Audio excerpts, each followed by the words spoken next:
Hmm, yes, that's what you want.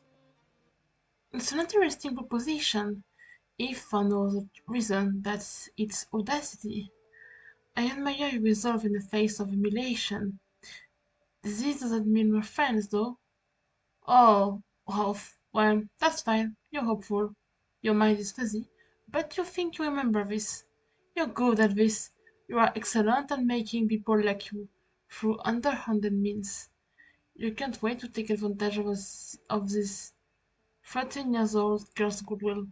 Okay, well, not like that. Let's not be fucking weird. In fact, let that be the last creepy thought you have for comical purposes. As great jokes only. Let's all get our brains out of the gutter. Rose is a thin bro. There's something unsettling about her deep violet eyes. You're pretty sure most humans don't have eyes like that. But what the fuck do you know? You're a stranger around these parts. Wait, aren't you a human too? Whatever, it's not a big deal. Not where there are friends to be made, or something. Do you want to come inside? Unless I'm interrupting your internal monologue, of course. Far be it from me to ever cut short any sort of navel-gazing sidebar. It's just ever so lightly wet out here. You would absolutely love that. If it's not too much trouble, of course. You wouldn't want to put Rose out. You're lying, though. Well, 100% fine with being absolutely infuriating, obnoxious, if it means making a friend. Rose presses her lips, considering. Your predilections toward main-man mimicry weren't all that John told me about. Oh? He also said you had certain powers. Powers of teleportation and time travel. I told him that he must be mistaken, since it's a well-known and accepted fact that magic, either popular and ideological, is fake as hell. What did we really...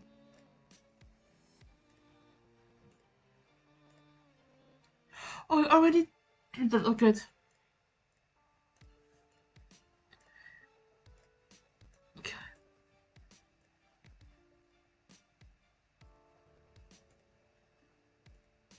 We already read this. Ah, okay, never mind. We already read all that. Okay, so there is not. Okay, I'm gonna just check if I'm right. But load. Yes. No.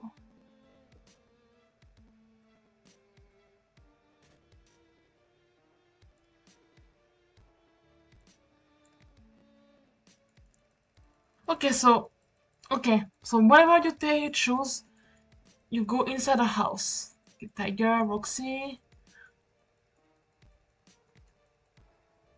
Yes. Okay. Whatever you choose, you go that. Okay. Perfect. Then come back to the menu. No, no, quick. Okay, so we're done with words. So let's share more.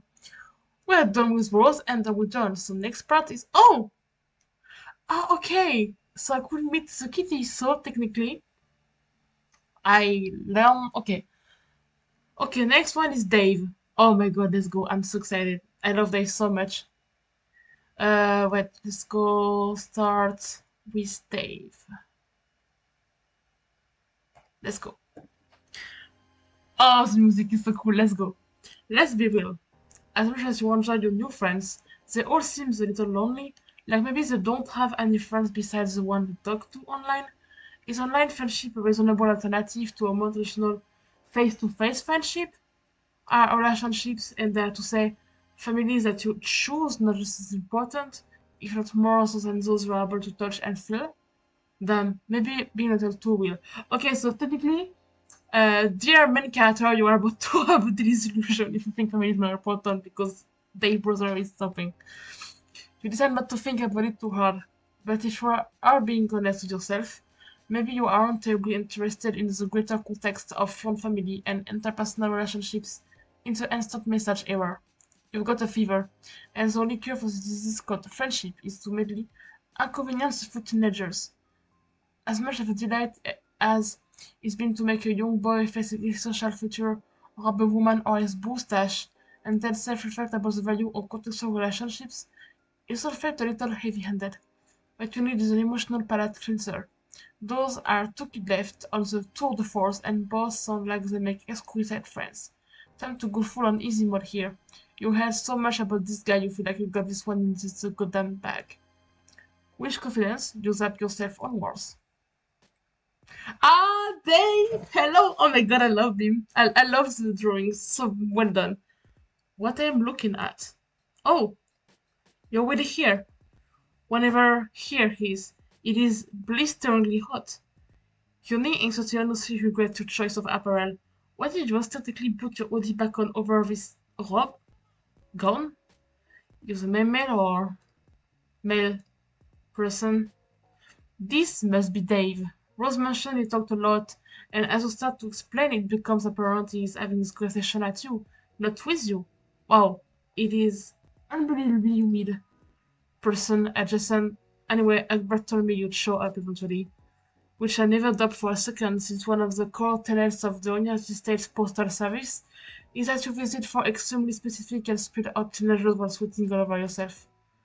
Particularly a crime to not be increasingly moist while out here delivering letters on the roof of the skyrise, which, as you know, is the most effective and legal way to drop off the post. Just gonna save here.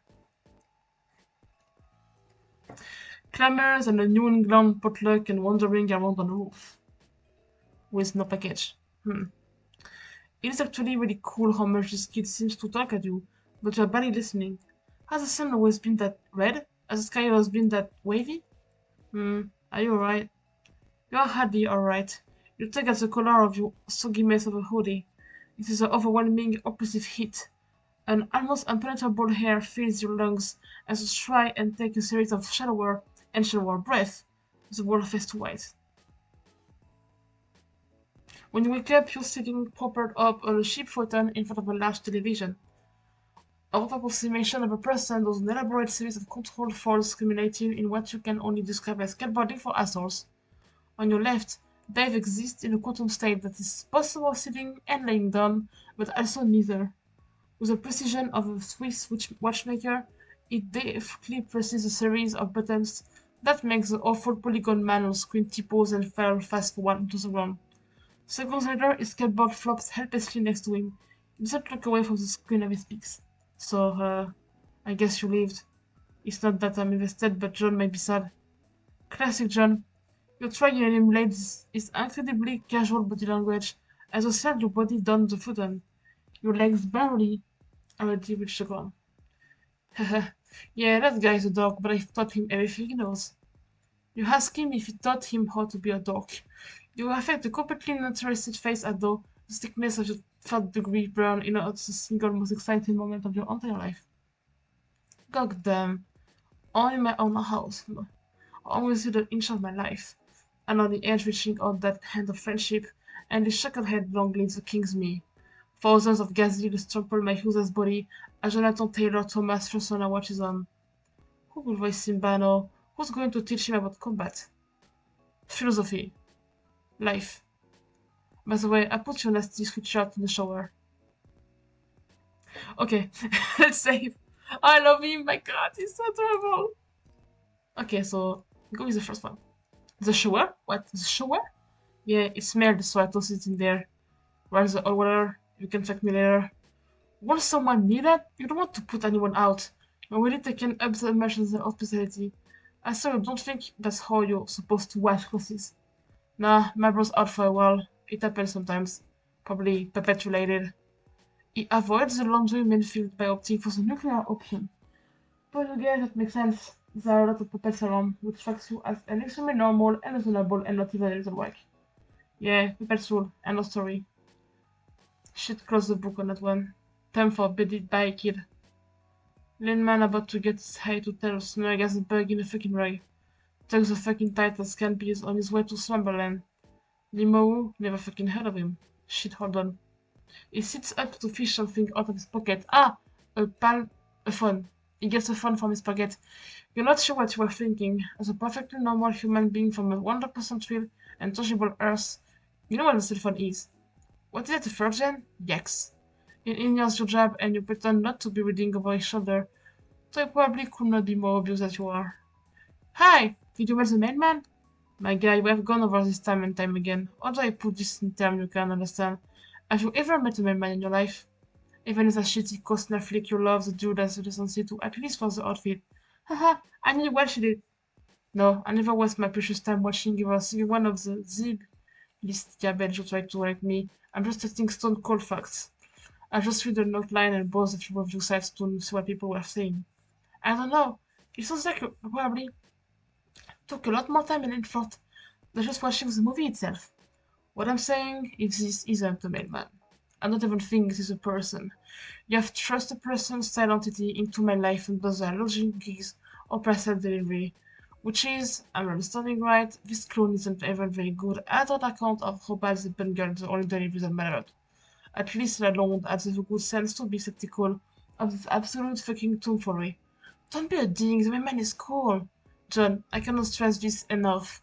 You wouldn't know cool if it beat you right in the ass. Can you imagine? No. The dopest person you ever met chomping away, just really getting up in here, ice cold and here deep in a king's fist of ass. What the hell are you talking about? Try to keep up, Albert. This will be on the quiz. He looks uncharacteristically startled as he glances back in your direction. To find you only a few inches away adamantly reading his public conversation with a friend. Jesus Christ, you're like a cat. How? How much was that did you see? You definitely didn't see him having a playfully flirtatious chat with a longtime friend, is it what he's asking you? Dave desperately tries to refocus on his game hijinks. He makes his character. We can see he has named Tony Cook do what could be described as some insane flips and shit. Masterful. There's nothing at all frustration about two bros discussing getting ass. Just being straight as two heroes were also strife. I mean, how would that even work? It wouldn't, that's all. That's all there really is to say about that. You assured him that it's okay to be honest about his feelings. You're not here to judge him. John seems very nice. They'll be cute together. Together? Like how? No, don't tell me. I actually don't give even a single shit about this line of thought. You might not have picked up this, but I'm definitely 100% not an homosexual. Pretty much crawling in more voluptuous house than the regular. Wait, who's as well? Hell, yeah, who's as well? As a dump? Shit, it's like I got a status quo one with this replace household. What school do you go to? So you take admonishment you feel at this earth-shattering revelation since your consciousness for a spin, but you manage to steer yourself. This is the reason to your fast food customer. You tell Dave that whose decisions are not for them. No one can be a who is believe in themselves. Who like behavior knows no limit, no master.